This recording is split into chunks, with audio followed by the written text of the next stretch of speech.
Hello, welcome to Oxford Heirlooms. This is an introduction to project number 8.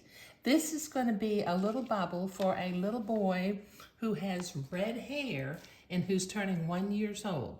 So we're using some colors that will look really good on him. Now this is going to be a mint green bubble with a white collar and a fancy lace insertion with some hand embroidery and lace gathered around the edges. Now the pattern that I'm using, I'm actually going to be using two patterns. I'm using a pattern that's actually in print. This is Children's Corner Jamie, and I'm making it in the basically 12 to 18 month size. I'm using version B. I think this is called version B, with the pleats up along the top of the bodice. And since I'm making this for a boy, I'm going to be using the little tailored sleeves.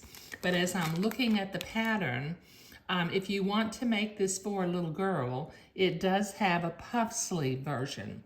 So this particular project could be equally used for either a boy or a girl, just change the sleeves. Now, one other pattern that I'm using a piece out of, but I'm not using the pattern itself, is Creations by Mishi, number 111, and I'm going to be using the collar in this view down here. But as you can tell from my drawing, I've changed up the lace detail on the collar.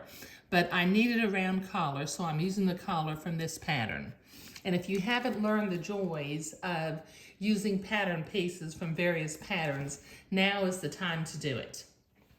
Okay, now the pattern piece, I'll go over the materials in just a minute.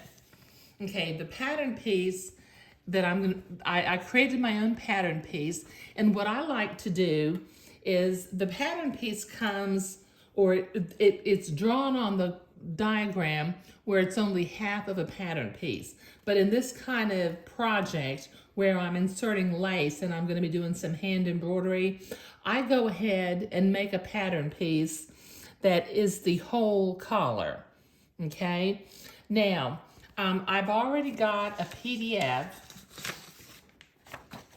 with the pattern piece with the line for the bottom edge of the lace insertion and the embroidery. So if you will send me an email to oxfordheirlooms@gmail.com and ask for the design for project number 8, I will send you this PDF and you can just open it, print it, and then create yourself a collar piece. But this is in a size 12 to 18 month size. So you can get the design, but if you're going to make it in a smaller size or maybe in a 24 month size, you may need to alter the pattern just a little bit. Now the materials list for this particular pattern. Let me see if I can show the whole thing here. Okay, you'll need a ½ yard of white Swiss batiste for the collar, 1 1/4 yard of your colored Swiss batiste, and I'm using a mint green because I'm working with a little red-headed boy. You'll need 1 1/4 yard of 3/4 inch French insertion lace, 1 yard of 1/2 inch French edging lace, which will be for the sleeves, and 2 yards of 1 1/8 inch French edging lace, which is going to be for the collar. You'll need 4 of 3/8 inch pearl buttons. You'll need some white thread, some mint green or colored thread. You'll need some 1/4 inch elastic, and I forgot to add this until just this morning. You'll need about 2, maybe even 3 yards of Swiss entree. But I keep a lot of that on stock. So let me go over my materials real quickly. Okay, over here, I've got my 1 yard of white Swiss batiste for the collar. And actually not 1 yard, 1/2 yard. There's actually enough to make 2 collars. So, save your extra Swiss batiste. 1 1/4 yard of my mint green, which I think for a little red-headed boy, this color combination is just going to be superb.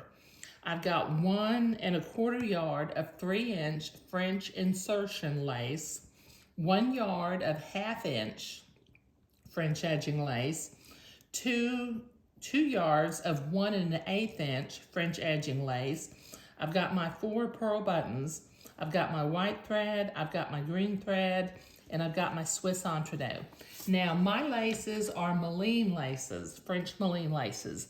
They are one-sided again, so when I insert them and sew them into the garment, I'm gonna have to be careful that I have the fuzzy side of the lace oriented to the inside of the garment. Now, some other things that I'm gonna be using that are simply invaluable, and a few of these things I'm gonna provide links down below. I'm gonna be using my specialty scissors that I have used on just about every project I've worked on, and we're gonna be using this to cut away the fabric from behind the insertion lace on the collar, okay? I'm gonna be using lots and lots of silk pins. I'm gonna be using a small embroidery hoop for the embroidery design. And I'm also gonna be using, you may have a tool that actually does this, but I use just, you can hardly see this, it's just a piece of foam core board. You can go to the Dollar Tree and buy a piece of foam core board, and we're gonna use this to pin our lace insertion along the design so that we can zigzag it on. Okay, so once again, this is project number 8. Okay, it's gonna be a bubble for a little boy. And in my case, I'm making a bubble for a little red-headed boy, so I'm using white and mint green, which I think is gonna be really, really pretty. It's gonna have a lovely white collar with the green body, and it'll have pleats along the top next to the bodice piece, which I think will be real nice. And then it kind of blouses out. Okay, so once again, if you want to create this particular project and you want to use my collar piece, if you'll send me an email to oxfordheirlooms@gmail.com and ask for the design for project number 8, I will send you this PDF and you can open it and print it. But that's an introduction to project number 8. Thank you.